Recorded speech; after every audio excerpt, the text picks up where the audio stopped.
السلام علیکم دوستو، میرا نام ہے نعمان علی اور آپ دیکھ رہے ہیں وی اینڈ ورلڈ۔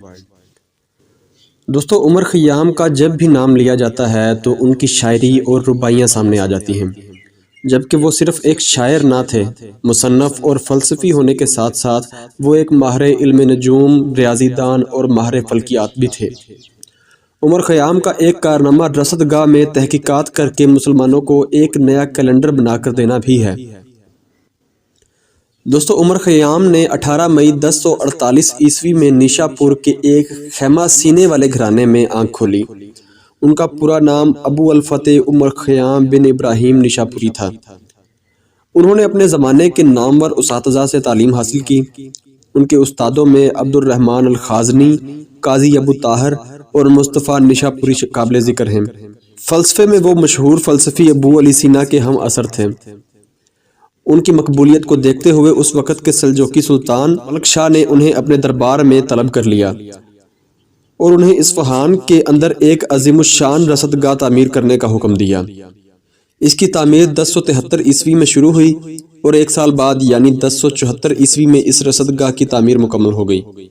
عمر خیام کو یہاں کا انچارج مقرر کر دیا گیا، جبکہ ان کے علاوہ چند مشہور سائنسدانوں نے بھی یہاں کام کیا، جن میں ابو الغفار السفیزاری، میمن ابن نجیب الوسیطی اور محمد بن عماد البحقی کے نام زیادہ مشہور ہیں۔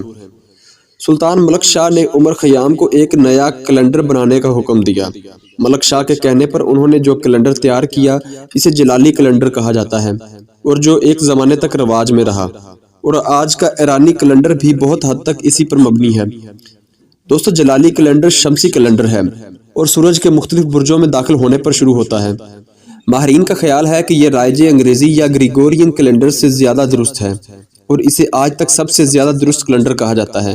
دوستو، اس کیلنڈر میں 33 سال پر لیپ ایئر آتا ہے، جبکہ گریگورین میں ہر 4 سال پر اضافی دن والا سال آتا ہے، جب فروری 29 دنوں کا ہو جاتا ہے۔ اس کے بعد وزیر نظام الملک نے اصفہان مدعو کیا، جہاں کی لائبریری سے انہوں نے استفادہ کیا اور اقلیدس اور اپولینیس کے علم الحساب کا بغور مطالعہ شروع کر دیا، اور انہوں نے اس سلسلے میں کئی اہم تصانیف بھی چھوڑی۔